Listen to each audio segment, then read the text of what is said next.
కీర్తన 4:5 వాక్యం చదువుకుందాం. కీర్తనలు 11, 4-5. యెహోవా తన పరిశుద్ధాలయములో ఉన్నాడు. యెహోవా సింహాసనం ఆకాశమందున్నది. ఆయన నరులను కన్నులారా చూచుచున్నాడు. తన కనుదృష్టి చేత ఆయన వారిని పరిశీలించుచున్నాడు. 5. యెహోవా నీతిమంతులను పరిశీలించును. దుష్టులను బలత్కార శక్తులను ఆయనకు అసహ్యులు. ప్రియ పరలోకపు తండ్రి, ఇదిగో ఈ వాక్యాన్ని మీకు అప్పగించుకుంటున్నాం. అభిషేకించండి. కుడి వచ్చిన మాతో ఈరోజు ఏమి చెయ్యదలించి మమ్మల్ని తీసుకొచ్చి ఉన్నారో అటు కార్యం ఈ వాక్యం ద్వారా పొందుకోవడానికి విరోధంగా పనిచేస్తున్న ప్రతి దుష్ట క్రియల్ని లయపరిచి వాక్య రూపిగా మీరు మా దగ్గర వచ్చినప్పుడు అంగీకరించే మనసు మాకు దయచేయండి. గాఢ నిద్ర ఆత్మని యేసు నామములో లయపరచమని అడుగుచున్నాం. అయ్యో మీకు స్తోత్రాలు చెల్లించుకుంటున్నాం. మా మధ్యలో మీరుండి ఈరోజు మీరు చేయదలించిన కార్యం మేము పొందుకొని తిరిగి వెళ్ళడానికి సహాయం చేయమని నన్ను కూడా మీకే అప్పగించుకుంటున్నా. అభిషేకించండి, మీ చేతులు ఎత్తిపెట్టి వాడుకోమని, మీ బలంతో నింపమని యేసయ్య శక్తివంతమైన నామంలో అడిగి అడుగుచున్నాము తండ్రి, ఆమేన్. హల్లెలూయా. 11వ కీర్తన 4వ వాక్యంలో మనం చదువుకుంటే, యెహోవా తన పరిశుద్ధాలయములో ఉన్నాడు. యెహోవా ఎక్కడ ఉన్నారంట?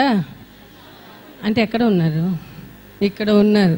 తర్వాత యెహోవా సింహాసనము ఆకాశమందున్నది. ఆయన నరులను కన్నులారా చూచుచున్నాడు. ఆయన నరులను కన్నులారా చూచుచున్నాడు. ఎవరిని? పరిశుద్ధ ఆలయంలో దేవుడు ఉన్నారు. ఆయన మనల్ని ఏం చేస్తున్నారంట? చూస్తున్నారు. తర్వాత వాక్యం చాలా బాగుంది. తన కన్ను దృష్టి చేత తన కన్ను దృష్టి చేత ఆయన వారిని పరిశీలించుస్తున్నారంట. హల్లెలూయా. దేవుడు ఆయన ఆలయంలో ఉండి మనల్ని చూస్తున్నారంట. ఇప్పుడు వినోద్ అయితే మమ్మల్ని మాత్రం తీస్తున్నాడు. ఏంటి? మమ్మల్ని మాత్రం వీడియో చేస్తున్నాడు. అంటే ఆయన ఫోకస్ మా మీద మాత్రమే, ఇక్కడ స్టేజ్ మీద. కానీ పరలోకంలో ఒక వీడియో ఉంది. ప్రతి ఒక్క అదే వాక్యంలో ఉంది. ఏంటి అలా చూస్తున్నారు? వాక్యంలో చెప్పండి, నేను కొత్తగా చెప్పలే. దేవుడు అక్కడ నుంచి ప్రతి ఒక్కరిని చూస్తున్నారంట. వీళ్ళు ఎలా రాస్తున్నారు, వీళ్ళు ఎలా ఆరాధిస్తున్నారు, వీళ్ళు ఎలా దేవుని స్తుతిస్తున్నారు అని పరలోకం నుంచి ప్రతి ఒక్కరిని కూడా దేవుడు ఒక కన్దృష్టి మనల్ని చూస్తుందంట. హల్లెలూయా.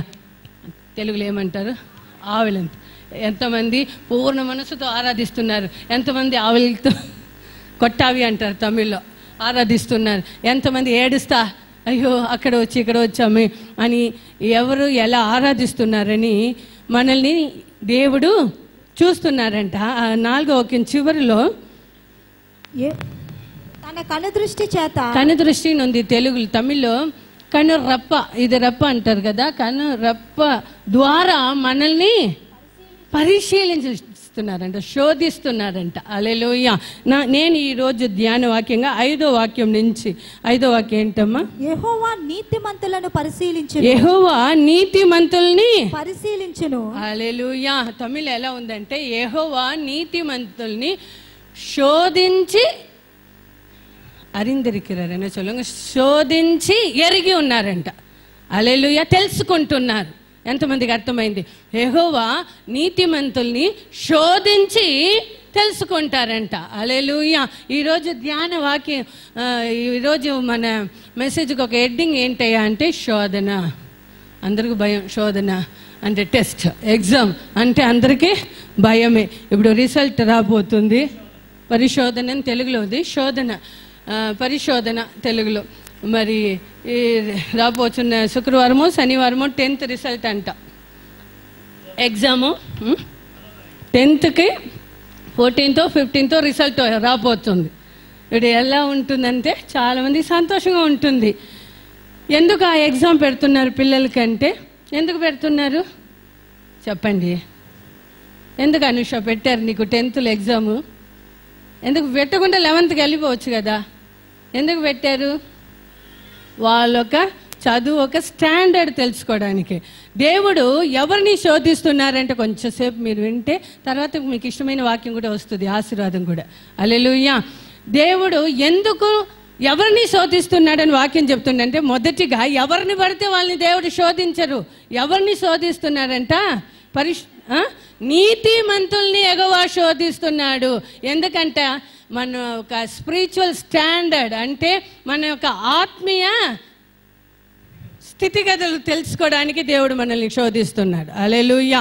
ఉదయకాలం అద్భుతమైన రీతిలో దేవుడు మాట్లాడాడు, నాతో కూడా దేవుడు మాట్లాడు. పోయిన ఆదివారం సాయంత్రం నేను యూత్ ఫెలోషిప్లో మాట్లాడుతుండగా నాకు ఆత్మలో ఒక సంతోషం లేదు. సబ్జెక్ట్ ఏమో దేవుడు మంచిగానే ఇచ్చారు, కానీ ఉదయకాలం పాస్టర్ గారి ద్వారా మనతో దేవుడు మాట్లాడారు. ఏంటి? దర్శన కాలమందు మనం దేవుణ్ణి చెప్పండి. ఉదయం అక్కడ వచ్చిన వాళ్ళు ఏం చేయమన్నారు? ఫస్ట్ దర్శన కాలమందు ఎలా ప్రార్థన చేయాలంట బ్రదర్స్ చెప్తారు, వాళ్ళు మంచి వాళ్ళు. అన్న చెప్పండి అన్న, ఎలా ప్రార్థన చేయాలంట? మన ఆత్మని అన్ని మర్చిపోతున్నాం. ఎక్కడో మన ఆత్మ అల్లాడుతూ ఉంది. ఎక్కడ ఉందో మన ఆత్మని శుద్ధీకరించుకొని ఆ రోజు సాయంత్రం ఎందుకు నేను మా ఇంట్లో కూడా చెప్పాను, నేను కేవలం దేవుడు ఒక ఆత్మని ఆనుకొని దేవుడు ఒక పని చేస్తున్నా. తెలుగులో మాట్లాడాలంటే అంత సాధారణమైన విషయం కాదు. దేవుడు ఒక ఆత్మ సహాయం నాకు ఉంటే నాకు అది కష్టంగానే అనిపించదు. కొన్నిసార్లు ఈరోజు దేవుడు నాతో మాట్లాడారు, నాకు కూడా తెలుసు. ఆ రోజు సాయంత్రం నాలో ఒక చేదు, నాకు ఒక కోపం, ఎవరి మీద అంటే పాస్టర్ గారి మీద కాదు, నా బిడ్డల మీద కాదు, మీ మీదే కోపమైనా ప్రేమైనా మీ మీదే నాకు వస్తుంది. అలాగా ఆ రోజు దేవుడు నాతో మాట్లాడారు. ఈరోజు ఉదయం లేచి నేను అదే ప్రార్థన చేశాను, యేసయ్య నాలో చేదైన వేరు ఏదైనా ఉంటే తీసేయండి. ఎందుకంటే చేదైన వేరు మనలో ఉన్నప్పుడు దేవుడు ఒక ఆత్మ మనలో పని చేయొద్దు అని ఉదయం నేను ప్రార్థన చేశాను. అలాగనే వాక్యంలో కూడా అక్కడ దేవుడు మనతో మాట్లాడారా లేదా? నాతో మాత్రం మాట్లాడారా స్పెషల్గా?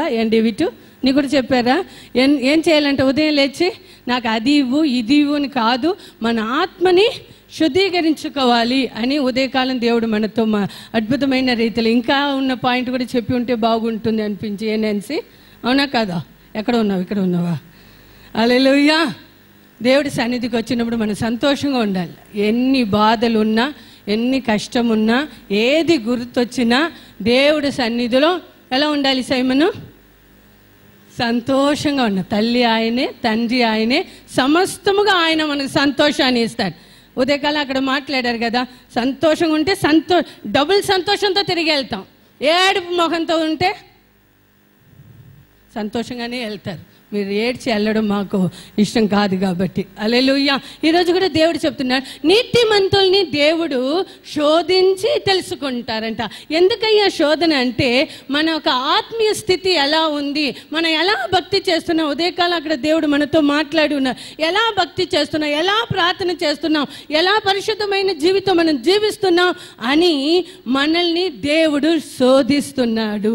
హల్లెలూయా. ఎగ్జామ్ స్టూడెంట్స్కి ఎందుకయ్యా అంటే ప్రమోషన్ కోసం.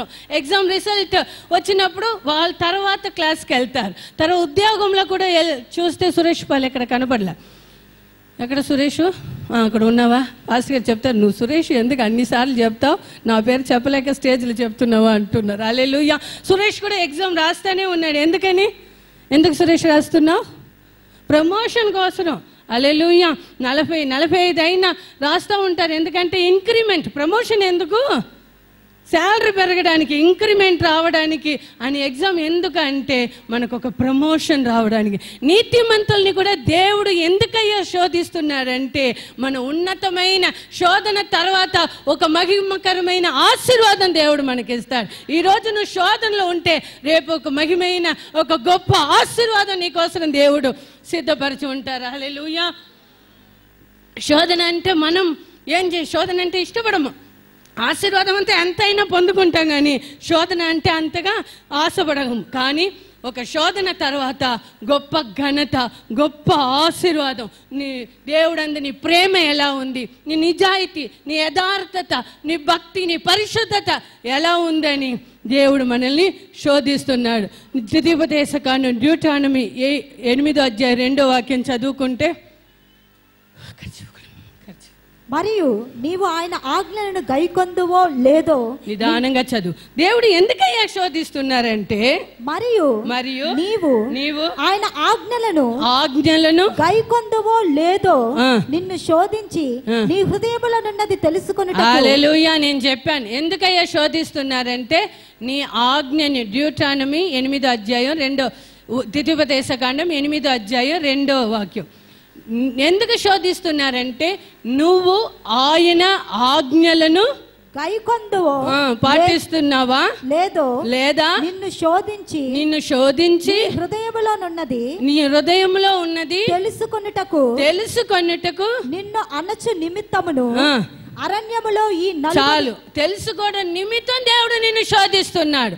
అదే ద్వితీయోపదేశకాండం 13వ అధ్యాయం 3వ వాక్యం చదువుకుంటే, అతడు నీతో చెప్పిన సూచక క్రియ గాని మహత్కార్యము గాని సంభవించినను ఆ ప్రవక్త మాటలను కలలు కనువాని మాటలను వినకూడదు. ఏలయనగా మీరు మీ దేవుడైన యెహోవాను మీ పూర్ణ హృదయముతోను మీ పూర్ణ ఆత్మతోను ప్రేమించుచున్నారో లేదో తెలుసుకొనుటకు. రెండు కార్యాలు మీకు చూపించాను వాక్యం నుంచి. ఎందుకయ్యా నీతిమంతులు శోధిస్తున్నారంటే, మొదటిగా దేవుడొక్క ఆజ్ఞలను దేవుడొక్క వాక్యాన్ని నువ్వు పాటిస్తున్నావా లేదా అని నీ హృదయాన్ని తెలుసుకోవడానికి దేవుడు శోధిస్తున్నాడు. రెండోదిగా నువ్వు పూర్ణ మనసుతో పూర్ణ ఆత్మతో దేవుని ప్రేమిస్తున్నావా. ఉదయం మాట్లాడారు కదా ప్రేమ గురించి, నేను ఎక్కువ ఇప్పుడు చెప్పక్కర్లేదు. ప్రేమిస్తున్నావా? దేవుణ్ణి ఎలా ప్రేమిస్తున్నా? ఎంతమంది ప్రేమిస్తున్నారు? అందరూ ప్రేమిస్తున్నాం. సరే, ఇప్పుడు నా సబ్జెక్ట్ పోతుంది కానీ రెండు కార్య నిమిత్తం దేవుడు మనల్ని శోధిస్తున్నారు అని. ఇప్పుడు చూడండి, 10th ఎగ్జామ్ వస్తుంది. మన చర్చిలో అందరూ టాపర్సే. వాళ్ళ పేరెంట్స్ మాత్రం మీరు చెప్పండి అమ్మా, మీ పిల్లలు కూడా 10th వస్తారు. హల్లెలూయా. అందరూ టాపర్స్గా రాపోవచ్చున్నారు. వాళ్ళు దానికోసం ఏం చేసి ఉంటారు? తిని నిద్రపోయి ఉంటే టాపర్స్గా వస్తారా? లేదు, ఏం చేసి ఉంటారు? మా అనుష ఏం చేసావు నువ్వు? అనుష చూస్తే ఇప్పుడు కొంచెం ఒళ్ళు వచ్చింది. ఆ ఎగ్జామ్ టైంలో అలా మొహం అంతా అక్కడే. ఇక్కడ విజయవాడలో ఏం చేస్తారంటే టెక్స్ట్ బుక్స్ అంతా లోపలికి వెళ్ళిపోవాలన్నమాట. గ్రైండర్ వేసి రుద్ది నోట్లో పోసేసి వాళ్ళు ఎగ్జామ్ పేపర్లో కక్కేసి అలా చేస్తారు ఇక్కడ. అందుకే ఎంటెక్ చదివిన వాళ్ళకి ఒక్క ఇంగ్లీష్ ముక్క రాదు. ఎందుకంటే రుబ్బడమే కదా మనది. హల్లెలూయా. అలాగా వాళ్ళు ఏం చేస్తారు? చాలామంది ఏం చేస్తారు? అజయ్ విజయ్ ఏం చేస్తారు? ఎగ్జామ్ టైంలో ఏం చేస్తారు? No phone, no internet, no chatting, అన్ని త్యాగమా తెలుగులో త్యాగం అంటారా? హల్లెలూయా. Sacrifice English. త్యాగం చేస్తారు. ఎందుకు? టాపర్గా రావాలి. ఊరికే వెళ్తే వస్తుందా? నేను యూత్ మీటింగ్లో చెప్పాను, కేవలం ఒక 35 మార్క్స్ తీసుకోలే మీరు ఒక ఎగ్జామ్లో మీకు రాలేదంటే ఏం చదువుతున్నారు? మేమంతా టాప్ మార్క్ రావాలి అని చదివినాం. ఇప్పుడు ఉన్న వాళ్ళు ఒక 35 మార్క్ తీసుకోవడానికి ఎంత కష్టపడుతున్నారు. పేపర్ అరియస్, ఇక్కడ ఏం చెప్తారు? అరియస్ అంటారు ఏమో. సైమన్ ఏమంటారు? ఒక అరియస్ ఉంటే గ్రేట్, మాకు అరియస్ ఉంది అని. ఓ 35 మార్కు తీసుకోలేకపోతే, ఎందుకంటే అంత త్యాగంగా చదువుతున్నారు. చాటింగ్ అదంతా చేసి త్యాగంగా చదువు మీద ఒక కాన్సన్ట్రేషన్తో చదివిన వాళ్ళు గొప్ప టాపర్స్గా వస్తారు. హల్లెలూయా. అవునా కాదా? ఇప్పుడు హల్లెలూయా చెప్పండి, ఇప్పుడు ఆమేన్ చెప్పండి. ఖచ్చితంగా వస్తారు. మన ప్రయత్నం, దేవుడు ఒక కృప ఉంటే దేవుడు ఉన్నతమైన స్థితిలో. ఎందుకయ్యా అంటే అప్పుడు ఏం చేస్తుంది? స్కూల్లో టాపర్గా వస్తే స్కూల్ వాళ్ళకి ఏం చేస్తుంది? గిఫ్ట్ ఇస్తుంది. అప్పుడు తల్లిదండ్రులు తల ఎత్తుకొని వస్తారు. నేనే అనుష ఒక తల్లి అని సుజాత వస్తుంది. హల్లెలూయా. తండ్రి వస్తాను, నేను కూడా వస్తాను అని భద్రం కూడా వస్తారు. హల్లెలూయా. ఎందుకంటే ఘనత. హల్లెలూయా. మనం కూడా దేవుడు శోధిస్తున్నప్పుడు మనం ఆ శోధనలో జయం పొందుకుంటే మనల్ని చూసి మన పరమ తండ్రి కూడా సంతోషపడతారు. ఇప్పుడు ఒకవేళ ఎగ్జామ్లో ఫెయిల్ అయితే పిల్లలు మనకు ఎంత అవమానంగా ఉంటుందో. వాళ్ళని తిట్టలేము, కొట్టలేము. ఎందుకంటే తిట్టినా కొట్టినా పారిపోతారు, ఎగిరిపోతారు, చచ్చిపోతారు. ఈ కాలంలో ఏదైనా చేస్తారు పిల్లలు. వాళ్ళని తిట్టలేము, కొట్టలేము. ఎంతో బాధ వేదనతో మన ఎవరైనా బయటకు వెళ్తే మన బాధ అంతా ఏమి బయట వాళ్ళకి ఏం చెప్పాలి? ఫెయిల్ అయ్యాడు ఒక పక్క అంటే బయటకు వెళ్తే అప్పుడే ఏమండి మీ అమ్మాయి 10th రాసింది, ఇంటర్ రాసింది, ఏమైంది? వాళ్ళకి చెప్పలేక మనం ఎలా తల వంచుకుంటామో ఈ శోధనలో మనం ఓడిపోయినప్పుడు మన పరమ తండ్రి కూడా హల్లెలూయా. ఎప్పుడైనా ఇది ఆలోచన చేసామా? ఈరోజు దేవుడు మనతో మాట్లాడుతున్నా. నీతిమంతుణ్ణి దేవుడు శోధించి వాళ్ళ ఆత్మీయ స్థితి ఏ స్థితిలో ఉందో దానికోసం, కానీ ఆ శోధనలో ఎలా శోధిస్తారంటే 1 కొరింథీయులకు రాసిన మొదటి పత్రిక 10వ అధ్యాయం 13వ వాక్యం అందరికీ తెలుసు. కొరింథీయులకు రాసిన మొదటి పత్రిక చూడండి, కంటతో చెప్తున్నారు ఇక్కడ. సాధారణం పాస్టర్ గారికి ఇష్టమైన వాక్యం ఆయన చదువుతున్నారు, చూడండి. చదువమ్మా. సాధారణముగా మనుషులకు కలుగు శోధన తప్ప మరి ఏదియూ మీకు సంభవింపలేదు. దేవుడు నమ్మదగిన వాడు. మీరు సహింపగలిగినంత కంటే ఎక్కువగా, నువ్వు సహింపగలిగిన దానికన్నా ఎక్కువగా ఆయన మిమ్మల్ని శోధింపబడి, హల్లెలూయా, నా వల్ల కావట్లేదు, నేను ఇంత తట్టుకోలేను అని చెప్పేంతగా దేవుడు నిన్ను శోధించడు. వాక్యం క్లియర్ గా చెప్తుంది. నీకు నీ ఏంటమ్మా తెలుగులో ఏముంది? సహింపగలిగినంత కంటే ఎక్కువగా ఆయన మిమ్మల్ని శోధింపబడి, హల్లెలూయా, నీకు ఎంత బలం ఉందో, ఎంత వరకు తట్టుకుంటావో అంతవరకే దేవుడు నిన్ను శోధిస్తాడు. హల్లెలూయా. అది కూడా ఈరోజు ఒక శోధన కాలంలో నువ్వు ఉన్నావో ఏమో, నీ బిజినెస్లో, నీ కుటుంబంలో, నీకున్న వ్యక్తిగత జీవితంలో ఏదో ఒక శోధన కాలంలో ఉన్నావో ఏమో. ఆ శోధనలో నీకున్న బలం వరకే ఆ శోధన తర్వాత దేవుడు గొప్ప ఆశీర్వాదం. నేను చాలా మందికి మాట చెప్తాను, శోధన ఉందా సంతోషపడు, తర్వాత గొప్ప ప్రమోషన్, గొప్ప ఆశీర్వాదం ఉంది. ఎంతమందికి ఆశీర్వాదం కావాలి? అయితే శోధన కూడా కావాలి. శోధన మాత్రం అయ్యో వద్దు వద్దు అంటే ఆశీర్వాదం కూడా వద్దు. శోధన ఒకటి నీకు ఉంటే అన్ని ఆశీర్వాదకరంగా కాదమ్మా. శోధన సమయంలో దేవుడు నీతో 10-13 వాక్యంలో ఉంది కదా, కొరింథీయులకు రాసిన మొదటి పత్రిక 10-13లో శోధనతో కూడా ఆయన కూడా నీ చదువు చదువు. ఏం చేస్తావు నువ్వు? స్టార్టింగ్ నుంచి వస్తావు. సాధారణముగా మనుష్యుల కలుగు శోధన తప్ప మరి ఏదియూ మీకు సంభవింపలేదు. దేవుడు నమ్మదగిన వాడు. మీరు సహింపగలిగినంత కంటే ఎక్కువగా ఆయన మిమ్మల్ని శోధింపబడనియ్యడు. అంతేకాదు సహింపగలుగుటకు ఆయన శోధనతో కూడా తప్పించుకునే మార్గం కూడా ఇస్తాడు. అంతేనా? తప్పించుకోవడానికి మార్గం కూడా ఇస్తాడు. హల్లెలూయా. ఈరోజు ఆ శోధనలో మనం ఎలా ఉన్నా, ఈరోజు అనేక మంది ఆశీర్వాదం ఎందుకయ్యా పొందుకోవట్లే? ఒక క్రైస్తవుడు అంటే వాళ్ళ బిజినెస్ ఉన్నతమైన స్థితిలో ఉండాలి. ఒక క్రైస్తవుడు అంటే వాళ్ళ చదువు ఉన్నతమైన స్థితిలో ఉండాలి. ఒక క్రైస్తవుడు అంటే వాళ్ళ జీవితంలో అన్ని ఆశీర్వాదం నిండి ఉండాలి. ఈరోజు నీ జీవితం ఎలా ఉంది? ఎట్టి స్థితిలో ఆశీర్వాదకరంగా ఉంటున్నా? హల్లెలూయా, హల్లెలూయా. శోధనలో మనం తప్పిపోయినప్పుడు శోధిస్తాడు దేవుడు. 300 నీకు శాలరీ ఉన్నప్పుడు 30 ఎంత ఈశ్వర్ గారు? 300 శాలరీలో ఎంత ఇస్తారు? దశం భాగం 30. 3,000లో 3 అబ్బా ఎంత కరెక్ట్గా చెప్తున్నా. 30,000లో 3,000. 3 lakhsలో అబ్బో అంతవరకు మేము ఇవ్వము అమ్మగారు, మరీను మీరు 300 ఇచ్చినప్పుడే మాకు కొట్టుకుంటు, 3,000 ఇచ్చినప్పుడే మాకు కొట్టు. అది నమ్మకం. మన యథార్థత నమ్మకం ఎలా ఉందో దేవుడు మనల్ని శోధిస్తాడు. హల్లెలూయా. 300 నుంచి 30,000 వరకు ఇచ్చింది ఎవరు? దేవుడు. ఆ ఇచ్చిన దేవుడి దగ్గర మనం యథార్థంగా నమ్మకంగా ఉంటున్నామా? 3 lakhs దేవుడు ఇచ్చినప్పుడు ఏంటి వినోద్, ఏం టిఫిన్ పెట్టావు ఈరోజు? అందరూ బజ్జా. అందుకే నాకు కరెక్ట్గా తెలుసు, నువ్వు ఇలా పెడితేనే వాళ్ళకి అలా ఉంటుంది. హల్లెలూయా. వాళ్ళ ఆత్మని ఇక్కడ తీసుకొచ్చే లోపల నా ఆత్మ పోతుంది. హల్లెలూయా. ఏ వినోదు? 3 lakhs ఇచ్చింది ఎవరు? దేవుడు. ఆయనకి మనం 3,000 ఇవ్వడానికి, 3,000 30,000 అంట, 30,000 ఇవ్వడానికి మనకు అమ్మో 30,000 అని అక్కడ. అప్పుడు ఒక్కసారి 3 lakhs నుంచి మరలా నీ గది స్థితి ఎక్కడ వస్తుంది? ఆ శోధనలో నువ్వు ఓడిపోతున్నావు. చాలామందికి తెలియదు. 3 lakhs ఇచ్చినప్పుడు ఎంత ఆనందం, ఎంత సంతోషమో. నిన్ను శోధించినప్పుడు నమ్మకంగా యథార్థంగా ఉన్నప్పుడు, కొంచెంలో నమ్మకంగా ఉన్న వాళ్ళకి అనేక వాటిలో అతిపది. ఈరోజు దేవుడు మనతో మాట్లాడి ఉన్న 300 అయినా 3 lakhs అయినా ఇచ్చేది ఎవరు? దేవుడు ఆ బలము ఇవ్వడం. ఉదయం లేచి మనం పనికి వెళ్ళాలంటే మొదటిగా మనకేం కావాలి? ప్రాణం కావాలి. అది ఇచ్చేది ఎవరు? దేవుడు. ఉదయం మంచం మీద నుంచి దిగడానికి కాలికి ఏం కావాలి? అది ఇచ్చేది ఎవరు? ఓకే, న్యూస్ పేపర్లో చదివాను, మీరు చదివి ఉండరు ఈ న్యూస్. మీకు నేనే చెప్పాలి, ఎందుకంటే చెన్నైలో జరిగింది. ఏంటంటే ఒక ఇంట్లో ఒక కుటుంబంగా అందరూ 9:30-10 గంటలకు భార్య భర్తలు 2-3 పిల్లలు పడుకొని నిద్రపోతున్నారు.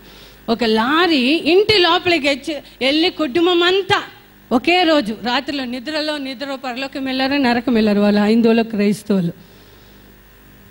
ఎందుకు చెప్తున్నానంటే మనం పడుకొని ఉదయం లేస్తామా లేదా తెలియదు. మన నమ్మకం యథార్థ ఏ స్థితిలో ఉంది? ఉదయం లేస్తే కదా నువ్వు పనికి వెళ్తావు, పనికి వెళ్తే కదా దేవుడు నిన్ను దీవిస్తాడు, దేవుడు ఇచ్చిందే కదా దేవుడికి ఇస్తా. ఆ విషయంలో మనం ఏం అయిపోతున్నామంటే యథార్థత లేకుండా, నమ్మకం లేకుండా, తర్వాత ఏ దేవుడు నీకు ఇచ్చారో అదే దేవుడు ఎక్కడ తీసుకొచ్చి అక్కడే వదిలిపెట్టి వెళ్తాడు. హల్లెలూయా. ఇది చాలామందికి తెలియదు. ఏమనుకుంటారంటే పాస్టర్ గారికి ఏదో అవసరం ఉంది అందుకని ఈరోజు మాట్లాడతారు అని అనుకుంటారు. ఈరోజు ఎవరిని దేవుడు శోధిస్తాడు? ఎవరు పడితే వాళ్ళు కాదు. కొంతమంది చూడండి వాళ్ళ ఇష్టానుసారంగా జీవిస్తారు. ఇక్కడ వచ్చి పాస్టర్ గారు ఉదయం అక్కడ చెప్పినట్టు వాళ్ళని చూస్తే ఓ ఏం భక్తో, ఏం ప్రార్థన, ఏమి ఆరాధన, ఏం పాట, అలానే ఉంటారు. వాళ్ళ జీవితంలో యథార్థత ఉండదు, నమ్మకం ఉండదు. దేవుడు దృష్టిలో ఎలా ఉన్న మనుషుల దృష్టిలో కాదు. దేవుడు ఒక దృష్టి పరలోకం నుంచి 2 కళ్ళు మనల్ని ఎప్పుడు చూస్తూ ఉంటుంది. వాళ్ళ ఎదుట మనం ఎలా ఉన్నాం. అందుకే దేవుడు ఎవరిని పడితే కాదు, కొంతమంది ఎలాగ పడితే అలా ఉంటారు. మన మధ్యలో మన సంఘంలో చాలామంది ఉన్నారు.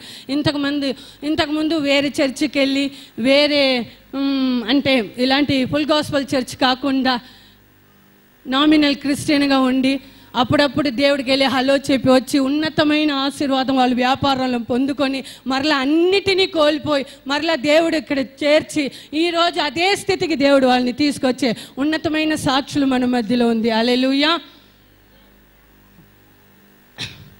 అలాగ చేయగలిగిన దేవుడు మన దేవుడు ఒక్కరే. ఎవరిని పడితే వాళ్ళని కాదు. ఈరోజు దేవుడు ఎదుట నమ్మకంగా యథార్థంగా లేకపోవచ్చు. దుర్మార్గుల్ని ఈ వాక్యంలో చెప్తుంది కదా, 11వ అధ్యాయం కీర్తనలు 5వ వాక్యంలో ఏంటమ్మా? నీతిమంతులు దేవుడు పరిశీలిస్తారు, తర్వాత దుష్టులను బలాత్కార శక్తులను ఆయనకు అసహ్యులు. దుష్టుల మీద ఆయన ఉరుములు కురిపించును. అయ్యో అగ్నికండకములు, అబ్బో వడగాలి అగ్ని వారికి పానీయ భాగమగును. అంటే వాళ్ళు తాగుతారంట. ఎవరు? దుర్మార్గులు, దుష్టులు, యథార్థత లేని వాళ్ళు. అందుకే దేవుడు చెప్తున్నాడు నీతిమంతుల్ని దేవుడు శోధిస్తాడు. నీతిమంతుల్ని దేవుడు శోధించి వాళ్ళ పరిస్థితి, వాళ్ళ స్థితి, వాళ్ళ ఆత్మీయ స్థితి ఎలా ఉంది శోధిస్తారు. కానీ దాంట్లో నేను నాశనముకో లేదు నేను దుఃఖానికో లేదు నేను చేవిడిచే దేవుడు కాదు. ఆ శోధన తర్వాత గొప్ప ఆశీర్వాదం దేవుడు నీ కోసం సిద్ధపరచి ఉంటారు. హల్లెలూయా. గిద్యోను దగ్గర కూడా దేవుడు చెప్పారు, మన గిద్యోను దగ్గర కూడా చెప్పారు. ఏం గిద్యోను దగ్గర దేవుడు చెప్పారు. జడ్జెస్ న్యాయాధిపతులు 16వ అధ్యాయం. ఇప్పుడు చదవద్దు, అదంతా నా వాక్యం కాదు. అక్కడ కూడా ఒక టెస్ట్ పెట్టారు దేవుడు. ఇదిగో యుద్ధానికి వెళ్ళమని చెప్పినప్పుడు అక్కడ మొత్తం ఎంతమంది వచ్చారు? 32,000 మంది వచ్చారు. మీరు ఎక్కడ ఉంటారు? వందనం. మీరందరూ చూశారు, ఆయన మాత్రం చూడలేదు. హల్లెలూయా. ఇలా స్టాండ్. ఏ ప్రవక్త నాకు ఏ దైవజనుడు ఎవరో ఇదిగో ఈ దేవుడు ఉన్నాడని ఎవరు చెప్పలేదండి. అసలు దేవుడు ఉన్నాడా, ఉంటే ఎక్కడ ఉంటాడు నాకు తెలియాలనుకునేవాడిని. నా తల్లి ఎప్పుడు విగ్రహాలు ఆరాధన చేస్తూ, ఎప్పుడు శివాలయాలు, అదే ఆంజనేయ స్వామిని నాకు మంత్రాలు వేస్తూ నా తల్లి ఎప్పుడు మాకు అదే ఆధారంగా ఎప్పుడు గుళ్ళు తిప్పుతూ ఉండేది చిన్నప్పటి నుంచి. కానీ ఏదో సంథింగ్ నాకు ఎప్పుడో లోపల ఏదో ఇబ్బంది ఉంటూ ఉండేది. నా తండ్రి సైడు మా తండ్రి వారి పెద్దమ్మకి దత్తతకు వచ్చున్నాడు. ఈ దేవుడు చెప్పినటువంటి మాట అండి, ఇది అబద్ధం కాదు. నా తండ్రి వారి పెద్దమ్మకి దత్తతకు వచ్చున్నాడు, ఆస్తి ఎక్కువ వచ్చిందన్నమాట. కానీ నా తండ్రి తరపున వారి బంధువులే చేతబడి అనేది చేసున్నారు. ఈ కుటుంబం కనుక నాశనం అయిపోయి ఉంటే ఈ ఆస్తి మనకు వస్తుంది కదా అని నా తండ్రి తరపున దేవుడు చెప్పినటువంటి మాట ఇది. మనిషి కాదు, ఏ యొక్క జ్యోతిష్కుడు చెప్పినటువంటిది కాదు. నా తండ్రి తరపున చేతబడి చేస్తున్నారంట. మాకు తెలియదు. కానీ చిన్నతనంలో డబ్బుతో పెరుగుతూ ఉన్నప్పుడు మేము రాను రాను డబ్బు అంతా నశించిపోతూ ఇబ్బందులకు వెళ్ళిపోయి ఉన్నాం ఒక స్టేజ్కి వచ్చేటప్పటికి. అయితే ఇంకా నేను ఒక డిగ్రీలో ఆ సమయంలో ఉన్నప్పుడు నా చెల్లి, నా అన్న ఎంతో నాకంటే చాలా బాగుంటాడండి, బాగా చదువుకునేవాడు, జ్ఞానవంతుడు, చాలా తెలివిగలవాడు, అందగాడు. అప్పట్లో అంటూ ఉంటారు, మా అమ్మమ్మని మా నాయనమ్మ దగ్గరికి వచ్చి, అమ్మ నీ బుల్లెమ్మ నీ మనవడికి నా పిల్లనివ్వాలి, నా మనవరాలు ఇవ్వాలని అనుకుంటూ అన్ని సరదాగా అంటూ ఉండేవాళ్ళు. కానీ నా అన్నయ్యకి 18 సంవత్సరాలప్పుడు తెలియనటువంటి చాలా బాగుంటాడండి, చాలా చదువుకునేవాడు. సడన్గా mentally he was broke down. అర్థం కాల. నా తల్లికి కూడా అర్థం కాల. నా తల్లి ఎప్పుడు బయటికి రాదండి. ఆమె నాకు తెలిసి సంవత్సరానికి 1-2 సార్లే బయటకు వస్తుంది ఆమె. కానీ నా తల్లి లోపల బాధపడుతూ మా తల్లి ఆయన ఆజ్ఞ మనం వింటామా లేదా అని మనల్ని శోధిస్తాడంట. అటు రీతిలో అబ్రహాముని శోధించారు దేవుడు. ఆ ఎగ్జామ్లో అబ్రహాము గొప్ప, ఆ శోధనలో అబ్రహాము గొప్ప. ఎందుకంటే వాగ్దానం చేసిన దేవుడు ఎలా చెప్పి ఉన్నాడు, నీకు ఒక కుమారుడు కంటావు అని చెప్పలే, నీకు ఇసాకు పుడతాడు, ఒక అబ్బాయి పుడతాడు, వాడికి పేరు కూడా ఇచ్చేశారు దేవుడే. ఇసాక్, అలా పేరు పెడితే పాస్ గారు మంచిది, పేరు వెదకక్కర్లా. ఇసాక్ అని పేరు పెడతావు, వాళ్ళ సంతతి అంటే అబ్రహాము ఒక మనవుడు గురించి కూడా వాగ్దానంగా పొందుకున్నాడు కనుక ఆ వాక్యంలో చెప్పిన కార్యంలో ఆయనకున్న విశ్వాసంలో నిలిచి ఉన్నాడు. తన కుమారుని కూడా చెప్పలే, సారమ్మకు కూడా చెప్పలే, నేను కుమార్ని తీసుకెళ్తున్నాను, ఎందుకంటే సార ఏం చెప్తుందో అని అబ్రహాము భయమో ఏంటో, వద్దని చెప్పేస్తుందో ఏమో, కుమార్ని దాచేస్తుందో ఏమో అని ఆయన భయం ఆయనకు ఉంటుంది. ఎందుకంటే ఈ స్త్రీలు ఏం చేస్తారంటే వెనకాల వాళ్ళు రావడమే గొప్ప, వచ్చినప్పుడు కొంచెం వెనకాల ఎలాగైనా లాగుతూనే ఉంటారు అని అబ్రహాము అనుకొని ఇసాకు కూడా చెప్పలేదు.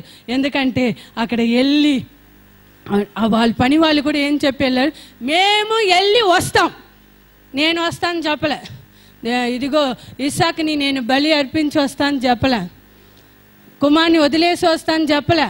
ఏం చెప్పారు? మీరు కొత్తగా చూస్తున్నారు, జెనిసిసే ఇలా చూస్తే మీకు ప్రకటన గ్రంథం ఏం బోధిస్తాం, మరి మర్మాని మా సేవకులకి తెలియ చెప్పండి. జెనిసిస్లోనే, ఆది కాండంలోనే మనం ఇలా ఉన్నాం. ఇది ఎన్నిసార్లు విన్నా దీంట్లో ఉన్న అద్భుతమైన ఆశీర్వాదం. యెహోవా ఈరేగా విన్నాం, విశ్వాసంలో విన్నాం, ఎన్నిసార్లు విన్నా అబ్రహాము సాచి అబ్రహామి. హల్లెలూయా. మేము వెళ్ళి వస్తాం అంటే విశ్వాసంగా మేము వెళ్తున్నాం, దేవుడు ఆ కార్యాన్ని చూసుకుంటారు అని విశ్వాసంగా చెప్పిన రీతిలో తన కుమారుడు కూడా చెప్పలేదు. ఎక్కడ నాన్న నన్ను తీసుకెళ్తున్నావే బలికి, మేకపిల్ల గొర్రెపిల్ల ఎక్కడ అంటే దేవుడు చూసుకుంటాడు అని మనమైతే ఏడుస్తూనే ఉంటాం. దేవుడు చెప్పారు కానీ చెయ్యాలి కానీ ఏడుస్తా. అబ్రహాము అయితే విశ్వాసం, నా బిడ్డ గురించి చెప్పిన దేవుడు ఒక మాట మీద ఆయనకు అంత విశ్వాసం. ఆ విశ్వాస శోధనలో గొప్ప జయం పొందుకున్నారు. అందుకే పేతురు రాసిన మొదటి గ్రంథం 1:7 చదువుతుంది. పేతురు రాసిన మొదటి, నశించిపోవు సువర్ణము అగ్ని పరీక్ష వలన శుద్ధపరచబడుచున్నది కదా, దానికంటే అమూల్యమైన విశ్వాసం. మన విశ్వాసం ఏంటంట బ్రదర్స్? ఏంటంట మన విశ్వాసం? బోయస్, సింగనగర్ బోయస్, మన విశ్వాసం ఏంటంట? నన్ను చూడకపోతే నేనే పిలిచి నన్ను చూడమంట. హల్లెలూయా. మన విశ్వాసము అమూల్యమైన విశ్వాసము. అమూల్యమైన మీ విశ్వాసము ఈ శోధనల చేత మనం వేసుకుని, అంటే మీరు పెట్టుకుంటున్నారు చెవికి, మెడకి, చెయ్యికి, ఇదంతా ఏంటంటారు దాన్ని ప్రశ్న? ఏమంటారు ప్రశ్న దాన్ని? గోల్డ్. తెలుగులో ఏమంటారు? స్వర్ణం. గోల్డ్ కన్నా మన విశ్వాసము అమూల్యమైనదంట. ఆ పరీక్షకు నిలిచినదై విశ్వాసం అమూల్యమైన, దాంట్లో చదువు. అమూల్యమైన మీ విశ్వాసము ఈ శోధనల చేత పరీక్షకు నిలిచినదై, విశ్వాసము పరీక్ష శోధనలో నిలిచినదై యేసుక్రీస్తు ప్రత్యక్షమైనప్పుడు అప్పుడు మీకు మెప్పును మహిమయు ఘనతయు కలుగుటకు హల్లెలూయా. ఏది మెప్పు, ఘనత, మహిమ తీసుకొస్తుందంటే అమూల్యమైన మీ విశ్వాసం శోధించబడినప్పుడు, దాంట్లో నిలిచి ఉండి జయం పొందుకున్నప్పుడు గొప్ప ఘనత వస్తుంది. హల్లెలూయా చెప్పండి. అటు రీతిలో మన అబ్రహాం కూడా నిలిచి ఉన్నారు. మనమైతే అందరు క్రైస్తవులు అటు విశ్వాసంలో ఎక్కడ జారిపోతారంటే, నాకు 2 పిల్లలు ఉన్నారు, యవ్వన బిడ్డలు. మీలో చాలా మందికి పిల్లలు ఉన్నారు. మరి చాలా మంది క్రైస్తవులు ఆ పిల్లల విషయంలోనే అపవాది ఏం చేస్తారంటే మనల్ని శోధిస్తాడు. అపవాది శోధిస్తాడు, ఆ విషయంలోనే విశ్వాసం తగ్గిపోతుంది. పిల్లలకి ఒక ఒంట్లో బాగలేకపోతే, పిల్లలకి ఏదైనా కావాలంటే దేవుడికి విరోధంగా అయినా ఏదైనా చేసి ఆ విశ్వాసంలో తప్పి దేవుడు చెప్తున్న వాగ్దానాన్ని మనం కోల్పోయిన ఆయన. కానీ అబ్రహాం అయితే అట్టి విశ్వాసంలో ఎంత కష్టమైన కార్యమే కాదండి. మీ బిడ్డల్ని సేవకు పంపించమంటేనే, వేరు ఊర్లో పెళ్లి చేసి ఇమ్మంటేనే ఎలా ఉంటుందమ్మా రెబకా? అమ్మో మా అమ్మాయినా, నీకు అమ్మాయి లేదు స్తోత్రం, మా అబ్బాయినా అని చాలామంది ఇష్టపడతారులే బయట. కొంతమంది అమ్మో మా అమ్మాయి నా పక్కనే ఉండాలి. నేను అలానే అనుకుంటాను, మా అమ్మాయి మా అబ్బాయి నా పక్కనే ఉండాలి. నేను ఎక్కడ ఉన్నా వాళ్ళ మీద ఉంటుంది కళ్ళు. తల్లి మనస్సు కలిగిన అందరికి అలానే ఉంటుంది, అవునా కదా? హల్లెలూయా. కానీ ఆ పిల్లలకి ఏదైనా, ఇప్పుడు మనకి ఏదైనా పిల్లలకి ఏదైనా అయితే మనకేమైపోతుంది? జ్వరం, మనకి టైఫాయిడ్ వచ్చినా పట్టించుకోం. మీరు కాదు, మేము తల్లిలో టైఫాయిడ్ వచ్చినా మనము పట్టించు. పిల్లలు కొంచెం జ్వరం వస్తే, కొంచెం ముక్కు కారితే ఏమైపోతుంది మనసు అంతా? అలాంటి ఆ పిల్లల్ని ఏం చేయమన్నాడు దేవుడు? ఎంత కష్టమైన ఆ శోధనలో అబ్రహాం నిలిచి ఉన్నాడు. మనకు వచ్చిన చిన్న చిన్న శోధన ఏం చేస్తాం? దేవుడా ఏం చేశాడు, నువ్వేం చేసావు? ఉదయం అద్భుతంగా పాస్టర్ గారు ఇంకా చెప్తుంటే, అయినా ఇక్కడ ఒకసారి చెప్పి ఉంటే పాస్టర్ గారు బాగుండి. కొన్ని మొహాలు చూస్తే, ఈ మొహాలకు కదా ఫేస్ని చూస్తే, అంటే తెలుగు నాకు రాదు, ఏదైనా మీకు హట్టింగా ఉంటే నాకు తెలుగు రాదు, మంచిగా ఉంటే తెలుగు వచ్చు నాకు. హల్లెలూయా. ఇక్కడ చెప్పి ఉంటే బాగుంటుంది అనిపించింది. నిజమే. అటు కష్టంగా కాదా ఈ శోధనలు? చెప్పండి, ఇటు శోధనలు ఎవరైనా ఉన్నామా?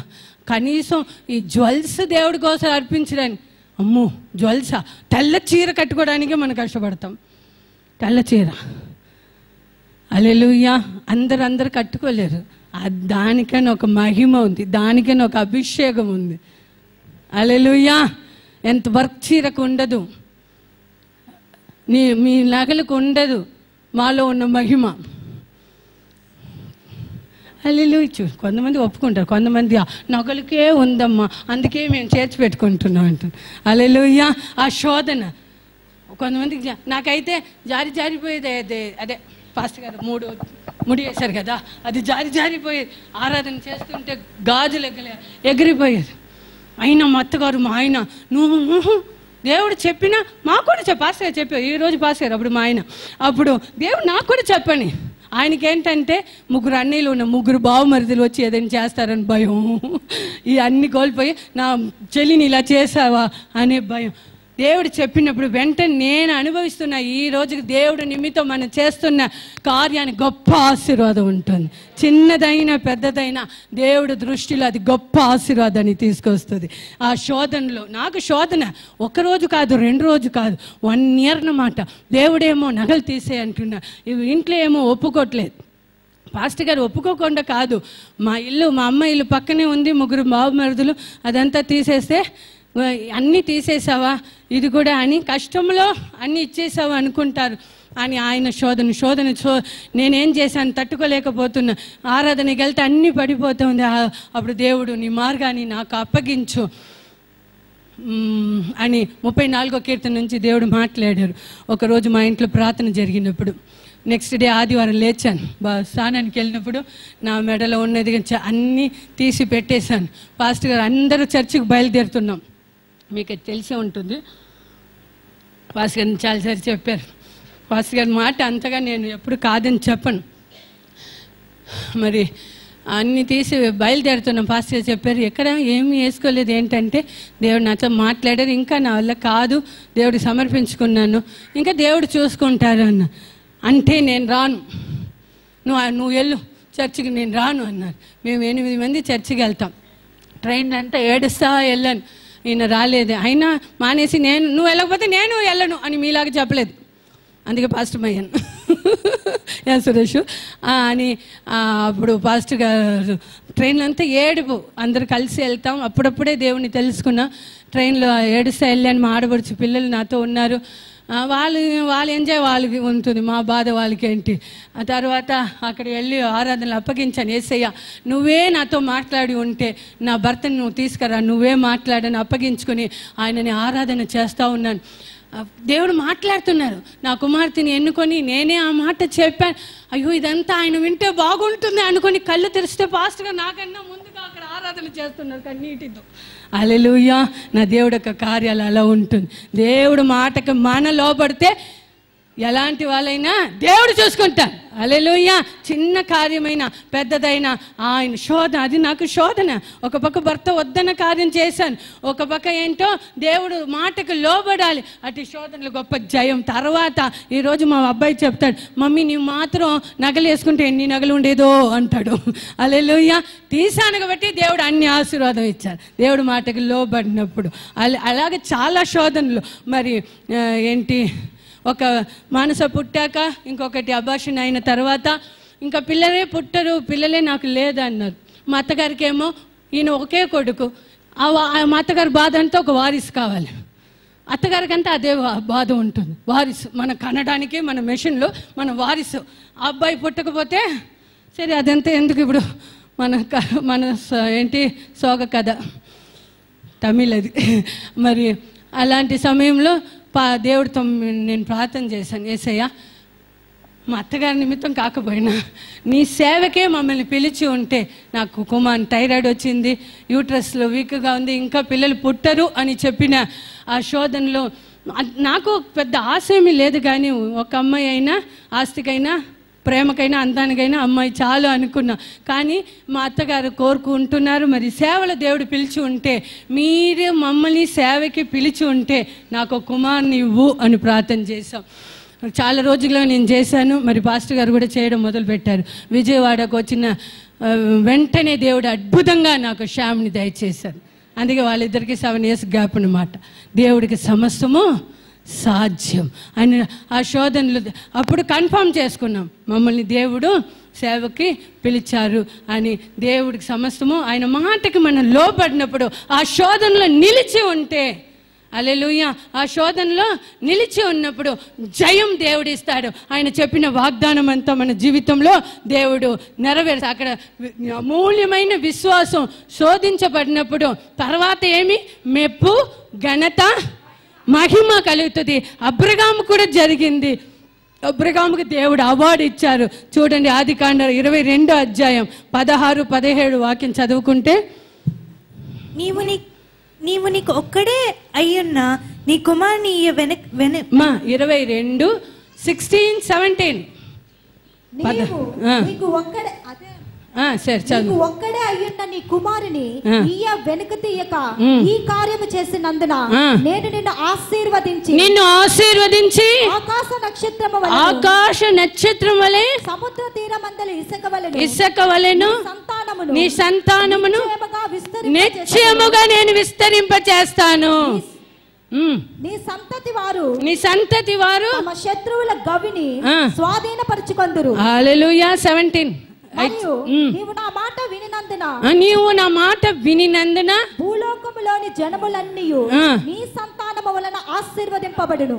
నా తోడను ప్రమాణము చేసి ఉన్నానని యెహోవా సెలవిచ్చెను. హల్లెలూయా. చప్పట్లు కొట్టి దేవుని మహిమపరుస్తాండి. అబ్రహాము దేవుడు యొక్క శోధనలో నిలిచి ఉన్నప్పుడు దేవుడు ఇచ్చిన గొప్ప అవార్డు, ఘనత, మెప్పు ఏంటయ్యా అంటే ఆయన సంతతి ఇలాగ దీవించబడుతుంది, ఆశీర్వదించబడుతుంది అని గొప్ప వాగ్దానాన్ని దేవుడు ఆయనకి నెరవేర్చారు. అదంతా చదువుకుంటే మనం ప్రార్థన చేస్తాం. అబ్రహాముని పిల్లలు లేని వాళ్ళు ప్రార్థన చేస్తారు, ఇంకా ఆస్తి కావాలి. ఒక్కడిగా పిలిచి అబ్రహాముని అంతగా మీరు దీవించారే, అంతగా ఆశీర్వదించారే, యేసయ్య అబ్రహాముని ఆశీర్వదించేలాగా నన్ను కూడా ఆశీర్వదించు మనం ప్రార్థన చేస్తాం. అప్పుడు దేవుడు చెప్తాడు, అబ్రహాము ఏం చేశాడో నువ్వు కూడా చేస్తే నిన్ను కూడా నేను ఆ శోధనలో నిలిచి ఉన్నాడు, గొప్ప ఘనత పొందుకున్నాడు. ఈరోజు ఏదో ఒక శోధనలో ఉన్నావా, విశ్వాస శోధనలో ఉన్నావా, దాంట్లో నిలిచి ఉంటే గొప్ప జయం పొందుకుంటావు, గొప్ప ఘనత పొందుకుంటావు. రెండోదిగా టైం అయిపోతుంది. రెండోదిగా జాన్ గారు చెప్పిన యోబు గ్రంథం 1వ అధ్యాయం 9 నుంచి 11 త్వరగా.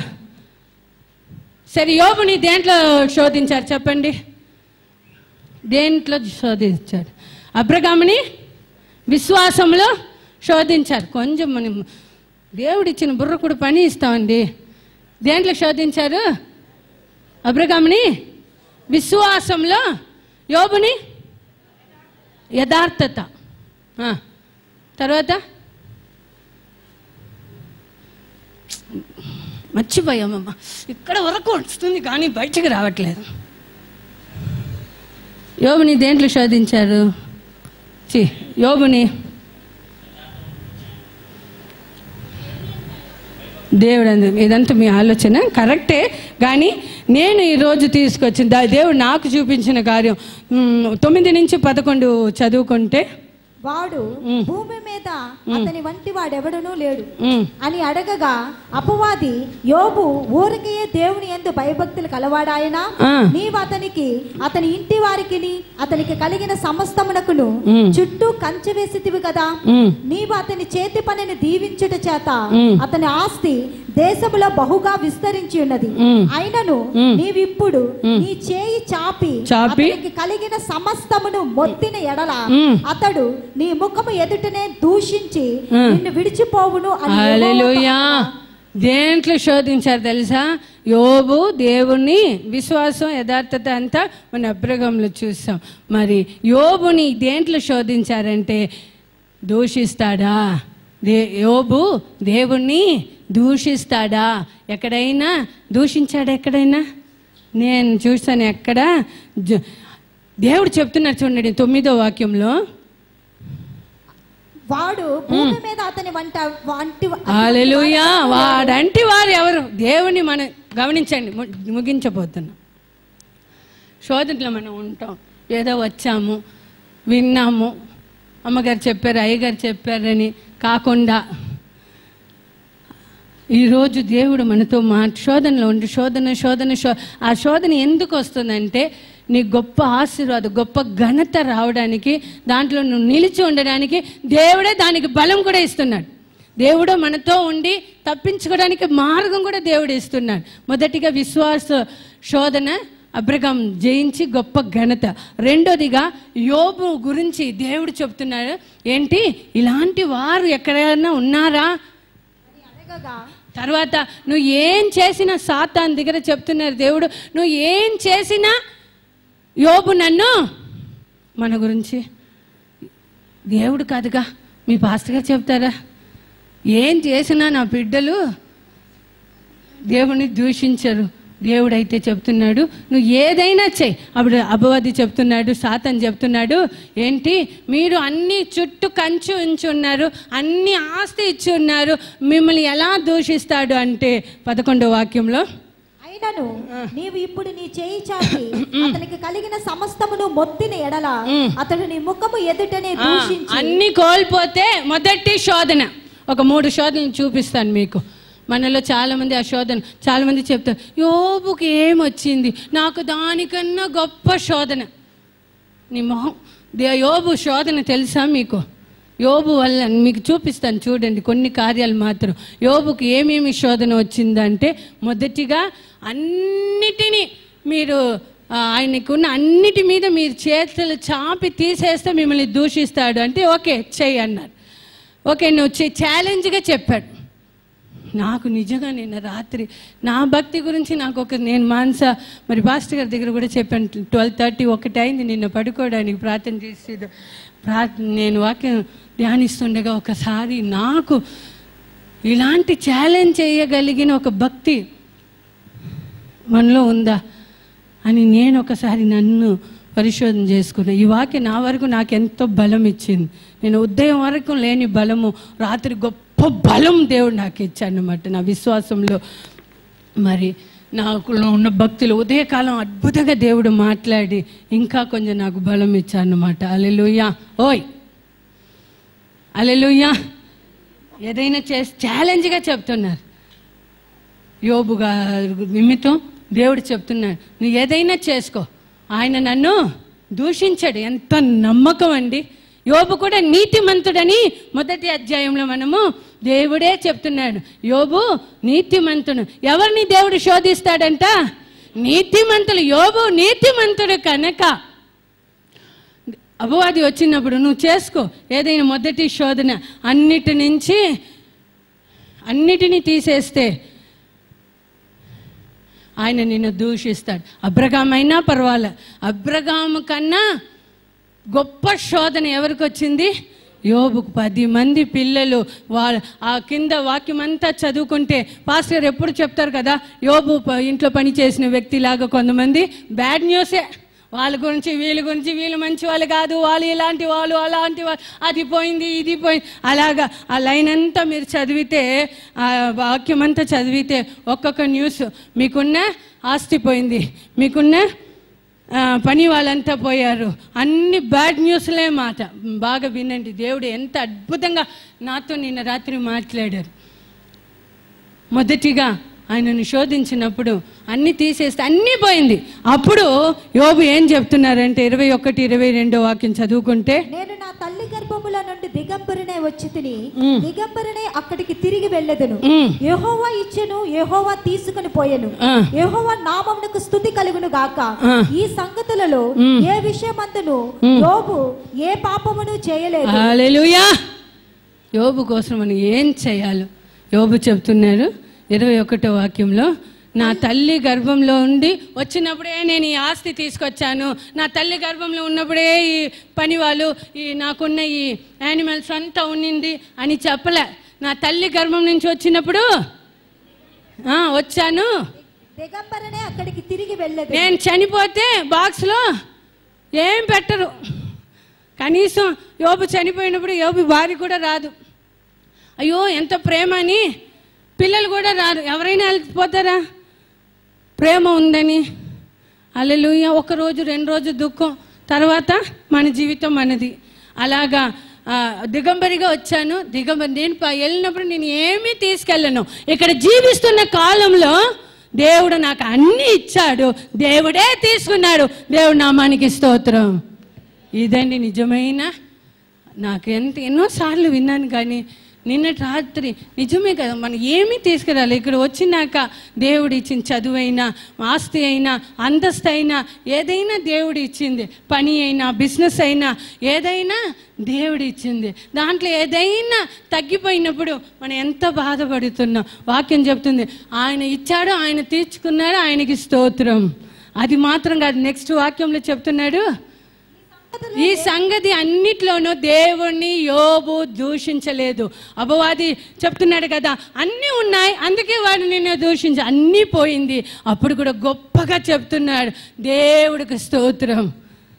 మనం ఒక సైకిల్ పోతే ఎంత తిడతాము, ఇజ్రాయేల్ కాచోడు కొనుకడు నిద్రపోడు, మరి నా సైకిల్ పోయిందే. సైకిల్ ఏంటి? చెప్పలు. ఒక అమ్మాయి చెప్పులు చూశాను. ఒక ఫంక్షన్కి వెళ్ళాం మేము. అక్కడ నేను ఒకే ఒక విజయవాడలో ఒక చర్చికి నేను వెళ్తాను, వాళ్ళు ఫ్యామిలీ ఫ్రెండ్స్ కాబట్టి. మన రవి గారి చర్చికి మాత్రమే ఏ ఫంక్షన్ అయినా వెళ్తాను. వాళ్ళ చర్చిలు చూసాం, పాపం వింటే బాధపడతారేమో. వాళ్ళ చర్చికి ఒక చర్చిలో ఒక అమ్మాయి చెప్పులు చూశానండి, ఇంత పెద్దది. మన చర్చిలో కూడా మొన్న ఒక అమ్మాయి వేసుకుని వచ్చిందంట, నేను చూడలే. ఈ వీళ్ళకేంటి వాళ్ళ చెప్పులు ఏంటి వేసుకున్నారు, వాళ్ళ చైన్ ఏమి వేసుకున్నారు, వాళ్ళు ఏం చీర కట్టుకున్నారు అని నేను చూడలే. ఆ చర్చిలో చూశాను. పాస్టర్ గారు అక్కడ నుంచి, ఇది పరిశుద్ధ స్థలం, అందరూ చెప్పులు అక్కడ పెట్టిరండి అంటున్నారు. అందరూ మేము ఒక్కసారి ఆగి చెప్పులు నేను పాస్టర్ గారు అక్కడే విడిచిపెట్టి వెళ్ళాం. ఆ రోజు ఈయన చీఫ్ గెస్ట్, ఈయన వాక్యం చెప్పాలి. మరి ప్రభాతి కూడా నాతో వచ్చింది. మరి ఒక అమ్మాయి మాత్రం చెప్పుతోనే వచ్చింది. ప్రభాతి చూడలేదు కానీ నేను చూశాను. వచ్చి కూర్చుంది. ఆ డ్రెస్సింగ్ ఒక వెరైటీగా ఉంది. చెప్పులు మాత్రం ఒక 1000 రూపీస్. ఎందుకు విడిచిపెట్టలేదు చెప్పండి? 1000 రూపీస్ ఉంటుంది, 1000 ఉంటుంది ఆ చెప్పులు. తీసుకెళ్ళిపోతే హల్లెలూయా 30, 40, 100, 200, 500 కన్నా చెప్పులకి మనం ఎక్కువ పెట్టమో ఏమో. 1000 పెడతామా? ఉంటే పెడతాంలే. హల్లెలూయా. ఎందుకు విడిచిపెట్టలేదు? బయట సాధారణ చెప్పులు అయితే విడిచిపెట్టి వస్తాం. మనం కూడా ఇప్పుడు చాలా చెప్పులు అక్కడ పెట్టాం. మొన్న శ్రీనివాస్ గారి చెప్పులు ఎవరో తీసుకెళ్ళిపోయారు, ఆయన వచ్చి ఎండలే నడుచుకొని వెళ్ళిపోయారు. అలాగా ఇప్పుడు ఉంది చెప్పలు చాలా మందిది అక్కడ ఉంది, ఎవరు మన చర్చిలో తీసుకెళ్లరు, అది మిస్ అయిపోతుంది, మిస్ప్లేస్ అయిపోతుంది.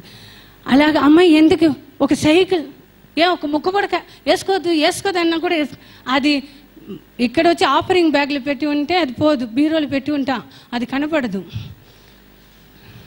ఎందుకంటే ఇంతే ఉంది, ముక్క పడక ఇంత వేసుకుంటాం, ఇంతే ఉంటుంది. ఆయన అనుభవం అది. హల్లెలూయా. ఎంత ఎంత దూషిస్తాం. ఒకసారి యోబు గురించి ఆలోచన చేస్తే మనము కోల్పోయిన దాన్ని గురించి దేవుని ఎంత మాట్లాడతాం కదా.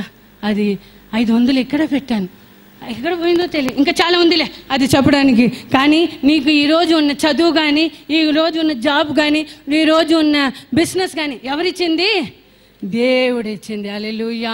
దాంట్లో ఏదైనా చిన్న కార్యం వచ్చినప్పుడు దేవుడిని మొదటిగా మనం చేసేది ఏంటి? నీ భార్య కానీ, భర్త కానీ, పిల్లలు కానీ అన్నీ దేవుడు మొదటిగా మనం చేసేది ఏంటి? దాంట్లో ఏదైనా సరిలేకపోతే, బిజినెస్ కొంచెం తగ్గితే, జాబ్ కొంచెం సరిలేకపోతే మొదటిగా చేసేది ప్రార్థన తగ్గిపోతుంది. తర్వాత సన్నిధికి వచ్చేది కొంచెం శోధన రాని, ఏదైనా చాలామంది ఉన్నారు కానీ ఎవరిని వ్యక్తిగతంగా చెప్పడం నాకు ఇష్టం లేదు, చెప్పాలంటే దేవుడు చెప్పమంటే చెప్తాను. కానీ కొన్ని శోధన వస్తే అమ్మ దేవుడా, దైవ సేవకులా, హల్లెలూయా, నేను నా జీవితం ఒక్కరోజు కాకపోతే ఒక్కరోజు ఇదే సన్నిధిలో ఇక్కడ వచ్చి నువ్వు మోకరిస్తావు, యేసయ్యా నువ్వు తప్ప నాకు దిక్కు లేదు అని. ఎందుకంటే నా దేవుడు అలాంటి గొప్ప దేవుడు. హల్లెలూయా. అదంతా ఆ శోధనలో వేదం మనం నిలిచి ఉన్నప్పుడు గొప్ప ఘనత దేవుడు ఇస్తాడండి. హల్లెలూయా. మనం మానేసేది ఏదైనా ఒక చిన్న కార్యం, జ్వరం వస్తే పెళ్ళికి వెళ్తాం, జ్వరం వస్తే బంధువుల ఇంటికి వెళ్తాం, కానీ ఏదైనా మనకు బలహీన వచ్చినప్పుడు మానేసేది ఆరాధన. ఇక్కడ ఎన్నింటికి ఆరాధన? 9ంటికి. మనం ఎన్నింటికి వచ్చాం?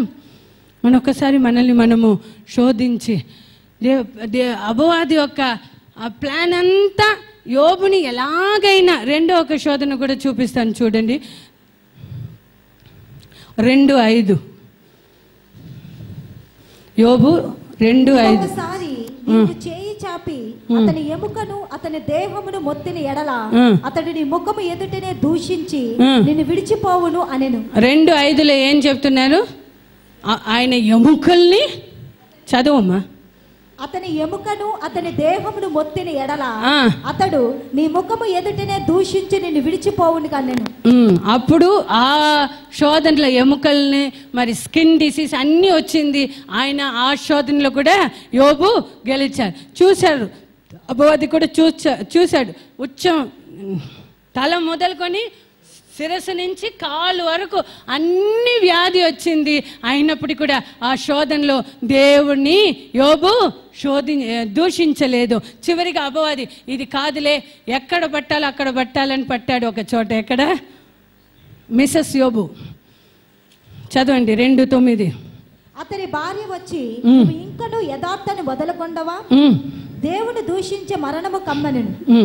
దేవుణ్ణి దూషించి. ఎంత మంచి భార్య.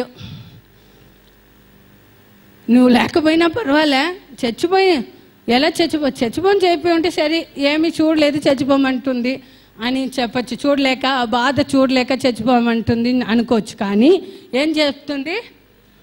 దేవుని దూషించి అబాద్ ఏం చేశాడు?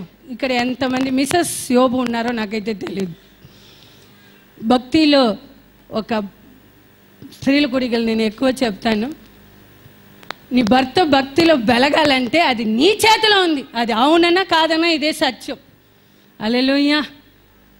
మిసెస్ యోబు లాగా దేవుని దూషించు, నువ్వు చచ్చిపో అని చెప్పే స్త్రీలు ఉంటే, పురుషులు వాళ్ళు ఆల్రెడీ మట్టిగడ్డలు అని వాక్యం చెప్తుంది, నేను కాదు.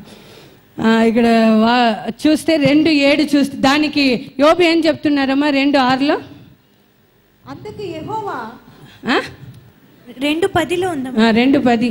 అందుకతడు మూర్ఖురాలు మాట్లాడినట్టు నీవు మూర్ఖురాలాగా మాట్లాడుతున్నావే. మనము దేవుని వల్ల మేలు పొందుకున్నాం, కీడు మనము అనుభవించి తగదా. హల్లెలూయా. ఎంత గొప్ప యోబు అండి. హల్లెలూయా. ఎవరైనా మీ భర్తలు చెప్పారండి మీ దగ్గర ఇలాగా మేలు ఇచ్చును? వీళ్ళు చెప్తున్నారు ఏంటి? మీరు చెప్పండి. మేలు అనుభవించా, నువ్వు భక్తిని వెళ్ళిపోతున్నావుగా, మండే టు సాటర్డే, అందుకే శోధన ఆయన చెప్పిన భర్తలే నాకు తెలిసి. ఎందుకంటే వాళ్ళని చూడట్లు భయంగా ఉంది నాకు, వాళ్ళు నన్ను ఏదైనా చేసేస్తారు. మా అబ్బాయి చాలా మంచి వాళ్ళు, పెనియల్లో ఉన్న అబ్బాయి లాగా భక్తులు వాళ్ళు ఎక్కడ ఉండారు. బోయస్, విజయ్, అజయ్, హల్లెలూయా హల్లెలూయా. ఇక్కడ ఏం చెప్తున్నాడు? మేలు అనుభవించాం కదా. ఈరోజు ఈ స్థితిలో ఉన్న మీకే దేవుడు చెప్తున్నాడు, పురుషులారా, సహోదరులారా, మా అబ్బాయిలారా, మేలు అనుభవించాం కదా. ఈరోజు నేను ఈ బిజినెస్ చేస్తున్నానంటే, ఇది మనం తింటున్నామంటే, ఇలా ఉంటున్నామంటే దేవుడు చేసిన మేలు. అలాంటి దేవుడిని దూషించి చచ్చిపో అంటారు. మూర్ఖురాల, పిచ్చిదానాన్ని ఉంది మా బైబిల్లో. యోబుకి దేవుడు కాదు కదా. నాకు యోబు గురించి ఇంతకుముందు తెలుసు, కానీ యోబు గ్రంథం చదివితే అద్భుతాలు జరుగుతుంది, ఇదంతా తెలుసు. కానీ యోబు గురించి ధ్యానిస్తున్నప్పుడు ఆయనని ఒక్కసారి కలిసి, అమ్మో ఎంత గొప్ప వ్యక్తివయ్యా నువ్వు, సిలువ మరణాన్ని దేవుడు అంత సగించితే నువ్వు శోధన ఇంత సగించావా, మా కోసం రాసి పెట్టావా ఇదంతా అని అనిపించింది. హల్లెలూయా. ఏం చెప్పి మేలు అనుభవించే మనము దేవుడి దగ్గర మనకైతే మేలు మాత్రమే కావాలి, ఆశీర్వాదం మాత్రమే కావాలి. కీడుగా ఏదైనా జరగకపోతే దేవుని ఏం చేస్తాం? హల్లెలూయా. ఆ శోధనలో ఆయన నిలిచి ఉన్నాడు కనుక తర్వాత దేవుడు ఆయనకిచ్చిన 2-3 శోధనలు చూపించాను. తర్వాత 2:9 చదివామమ్మా, 10 చదివావా? అన్నిట్లో కూడా ఆయన పెదవుల ద్వారా దేవుని ద్వేషించలేదు, దేవుని గురించి తప్పుగా ఏమీ మాట్లాడలేదు అని దేవుడు యోబు గురించి మనకు చాలా తెలుసు. కానీ ఆ శోధన ఒక్కసారి వేదనలో నిలిచి ఉన్నప్పుడు దేవుడు గొప్ప ఘనత ఇస్తాడు. అబ్రహాము కన్నా యోబు పడిన ఆ శోధన చాలా గొప్పదండి. శరీరం అంతా ఎంతగానో అది పెంక ఏదో తీసుకొని గోకుంటున్నాడు. హల్లెలూయా. ఎంతో నొప్పి, వేదన. ఆ సమయంలో కూడా దేవుని ఒక్క మాట మీరు ఎవరైనా చెప్పగలరా? నేను శోధనలో, వేదనలో నేను నిలిచి ఉన్నాను. ఒక్క మాట ఇంతవరకు నా నోటి ద్వారా నా పల్లెత్తి దేవుణ్ణి, దైవ సేవకుల్ని పక్కన పెట్టండి. మీ ఊర్లో దైవ సేవకులు అంటే అసలు లెక్కే లేదు.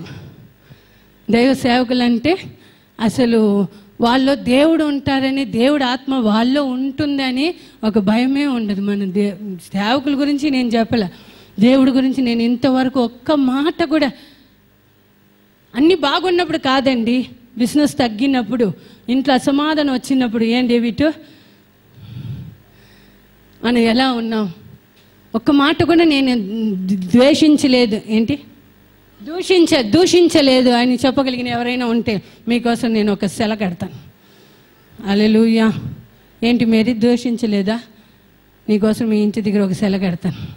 హల్లెలూయా. ఒక్క మాట కూడా దేవుడు నన్ను ఇలా చేశారు, ఇలా అయిపోయింది ఈ భక్తి. మీ భర్త క్రిస్టియన్స్, మేము మధ్యలో వచ్చిన వాళ్ళు, మీకు తప్పదు యేసయ్య. అలాంటి వాళ్ళకు భర్త క్రిస్టియన్స్కి అసలు ఏం తెలీదు. మధ్యలో వచ్చిన మనకైనా దేవుడు ఒక శక్తి తెలుసు. అంతవరకు రాయి రప్ప అన్ని చూసిన మనకి జీవం కలిగిన దేవుడు ఒక శక్తి ఏంటో తెలుసు. హల్లెలూయా. చిన్న శోధన వచ్చినాడు ఎవరిని శోధిస్తాడు? మొదటిగా నీకు శోధన వస్తే సంతోషపడు. నీతిమంతుడు, దేవుడు నేను ఎంతగానో ప్రేమిస్తున్నాడు. ఆ శోధన తర్వాత నీకోసం ఒక గొప్ప ఘనత, ఒక గొప్ప ఆశీర్వాదం దాచి ఉన్నారు దేవుడు అని నువ్వు గుర్తు పెట్టుకుంటే, నా దగ్గర వచ్చే స్త్రీలు ఏదైనా విషయంలో వేదన పడినప్పుడు, దుఃఖపడినప్పుడు నేను ఇదే చెప్తాను. అమ్మ దీని తర్వాత చాలామంది హల్లెలూయా చెప్పిన వాళ్ళు మాత్రం, అమ్మ ఇంతమందికి చెప్పాను, అమ్మ దీని తర్వాత ఒక ఆశీర్వాదం నీకు ఉంది. అలా పొందుకున్న వాళ్ళు ఎంతమంది శోధనలో? హల్లెలూయా. శోధన నా జీవితంలో చాలా సేవలు అయితే శోధన సేవ అంటే అంతే. అది ప్రేమించనికూడదు ఆ సంఘాన్ని.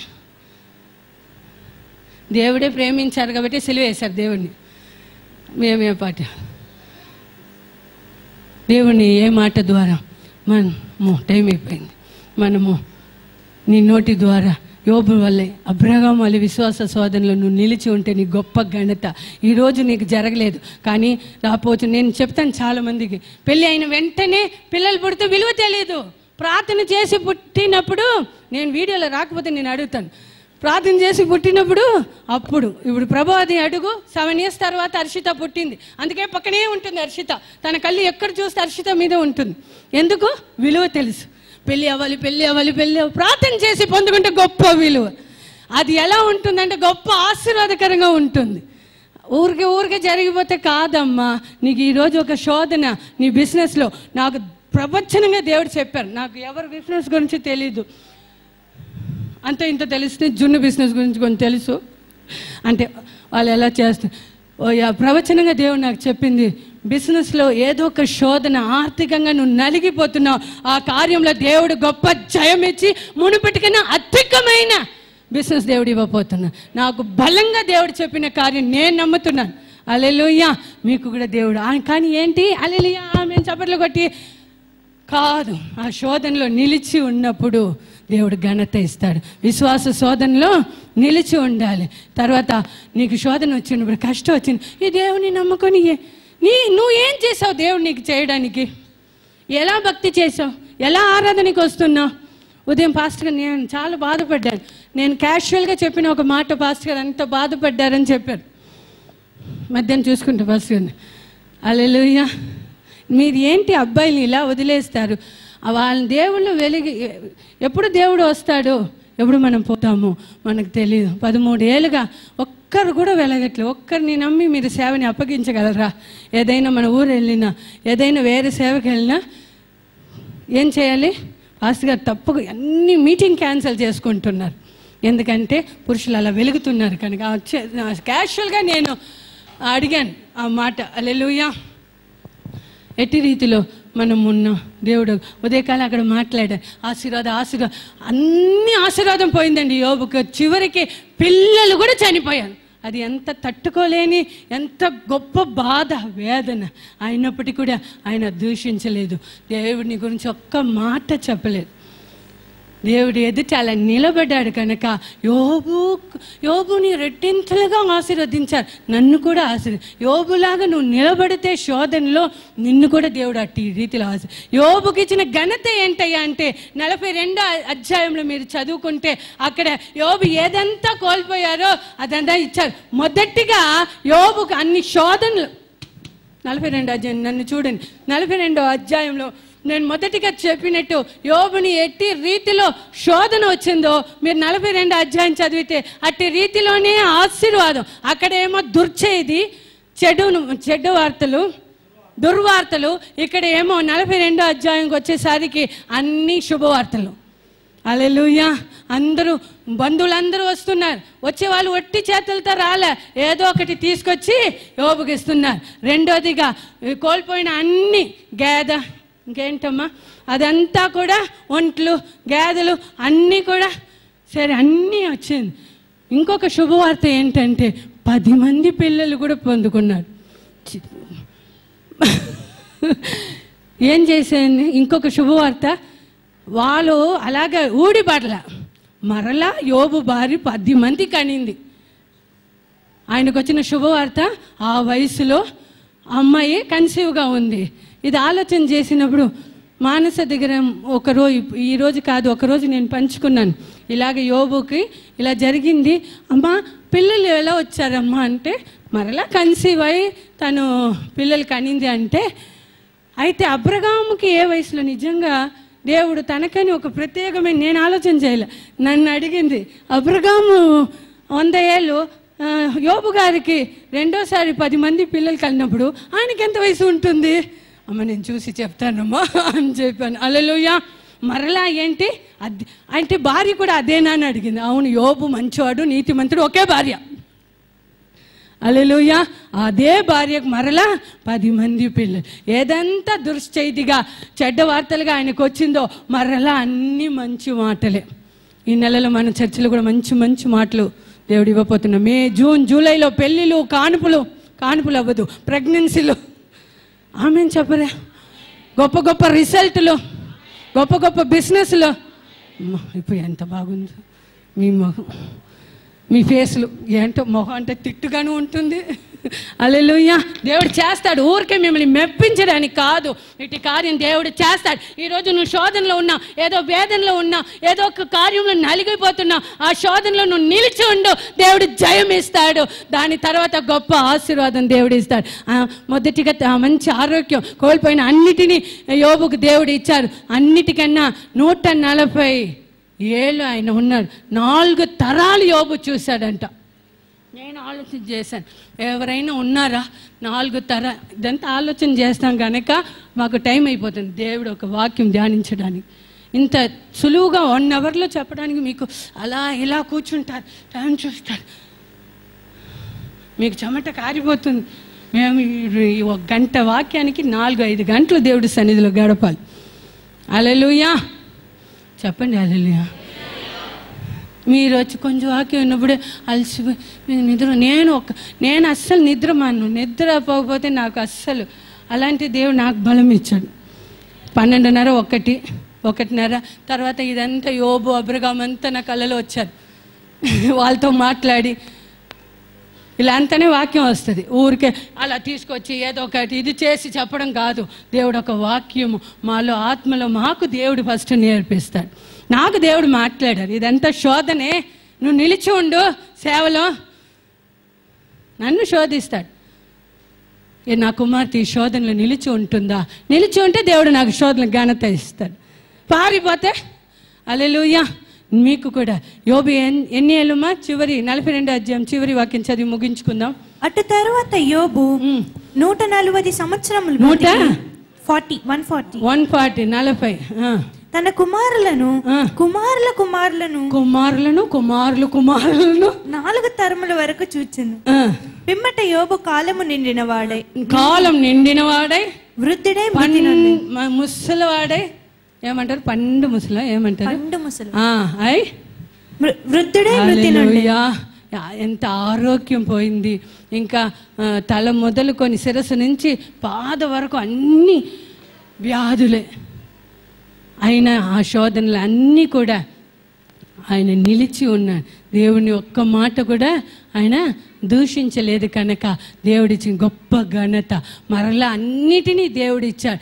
ఏదంతా చెడ్డ వార్తగా దుర్వార్తగా వచ్చిందో అదంతా మంచి మాటగా ఈరోజు దేవుడు నీకు చెప్తున్నాడు. ఏదంతా ఇంతకాలం దుర్వార్త విన్నావో ఇంక మైట మంచి మాట వినే రీతిలో శోధనలో నువ్వు నిలిచి ఉంటే అట్టి ఘనత దేవుడు ఇస్తాడు.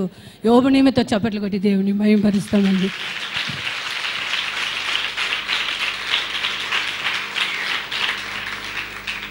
హల్లెలూయా. మన శోధన వస్తే ఇంకా దేవుడికి దగ్గర రావాలి. ఇంకా ఆరాధన, ఇంకా దేవుడు యొక్క సన్నిధిలో మన దగ్గర ఉన్నప్పుడు ఆ శోధన అన్నిట్లో కూడా జయం పొందుకోవడానికి ఆయన వాక్యమే. దేవుడి సన్నిధికి వచ్చినప్పుడు ఒక్క మాట చాలు. అంత బాధతో వేదనతో వస్తాం, ఇక్కడి నుంచి వస్తున్న ఒక్క మాట మనల్ని ఎంతో ఆదరిస్తుంది, ఎంతో బలపరుస్తుంది. హల్లెలూయా హల్లెలూయా. ఇంకా శోధన ఎక్కువగా ఉందా? దుఃఖం ఎక్కువగా ఉందా? అనారోగ్యంగా ఉందా?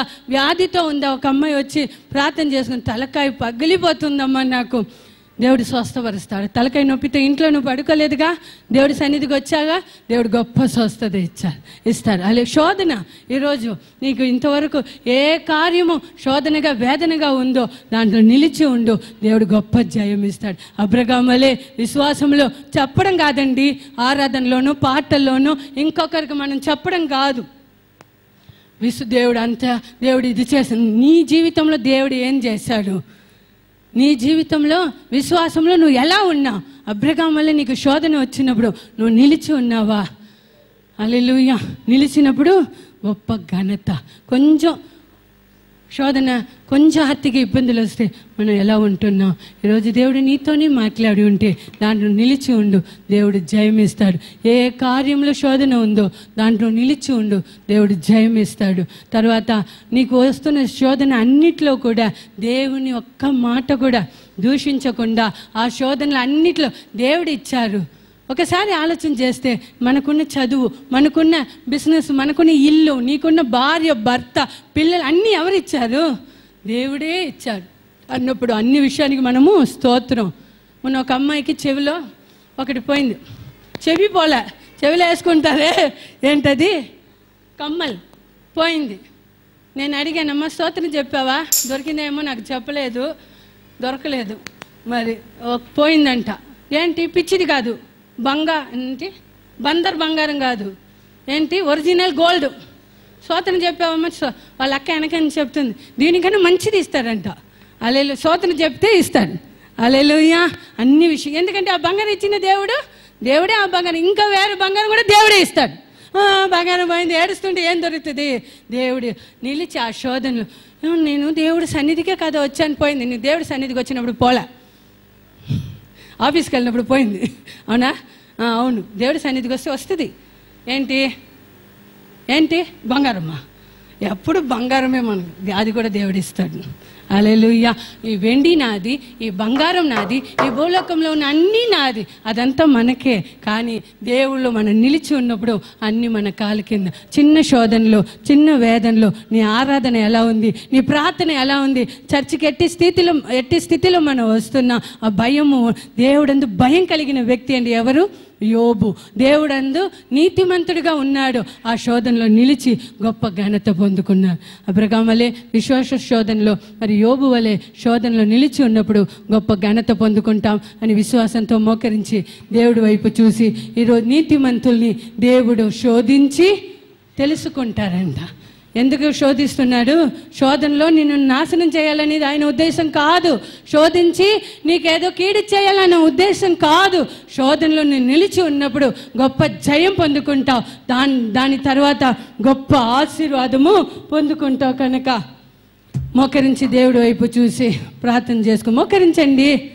శోధన మీకు లేక వృద్ధాప్యమందు ఏకైక కుమారుని ఇచ్చింది నీవే, లేక వృద్ధాప్యమందు ఏకైక కుమారుని ఇచ్చింది నీవే, ఇచ్చిన నీవే బలి కోరగా, ఇచ్చిన నీవే బలి కోరగా, తెచ్చి నీకే అర్పించును. అబ్రహాములా నేనేమైనా ప్రభువా నిన్ను స్తుతిస్తాను, నాకేమన్నా ప్రభువా నీకర్పిస్తాను. నేనేమై ఉన్నాను నీ దయ వలనేనయ్యా, నేనేమై ఉన్నాను నీ దయ వలనేనయ్యా, నాకున్నవన్నీయు నీవిచ్చినవేనయ్యా, నాకున్నవన్నీయు నీవిచ్చినవేనయ్యా. నేనేమైనా ప్రభువా నిన్ను స్తుతిస్తాను, నాకేమన్నా ప్రభువా నీకర్పిస్తాను. సర్వము పోయిన శరీరం కుళ్ళిన నాను వారే నన్ను వెలివేసిన, సర్వము పోయిన శరీరం కుళ్ళిన నాను వారే నన్ను వెలివేసిన, ఆప్తులంతా శత్రువులైనా, ఆప్తులంతా శత్రువులైనా అంతము వరకు సహించినాము. యోబులా నేనేమైనా ప్రభువా నిన్ను స్తుతిస్తాను, నాకేమున్నా ప్రభువా నీకర్పిస్తాను. నేనేమైనా ప్రభువా నిన్ను స్తుతిస్తాను, నాకేమున్నా ప్రభువా నీకర్పిస్తాను. నేనేమై ఉన్నాను నీ దయ వలనేనయ్యా, నేనేమై ఉన్నాను నీ దయ వలనేనయ్యా, నాకున్నవన్నీయు నీవిచ్చినవేనయ్యా, నాకున్నవన్నీయు నీవిచ్చినవేనయ్యా. నేనేమైనా ప్రభువా నిన్ను స్తుతిస్తాను, నాకేమన్నా ప్రభువా నీకర్పిస్తాను. హల్లెలూయా. అద్భుతమైన రీతిలో దేవుడు మనతో మాట్లాడాడు. నిజంగా నా మాటకైతే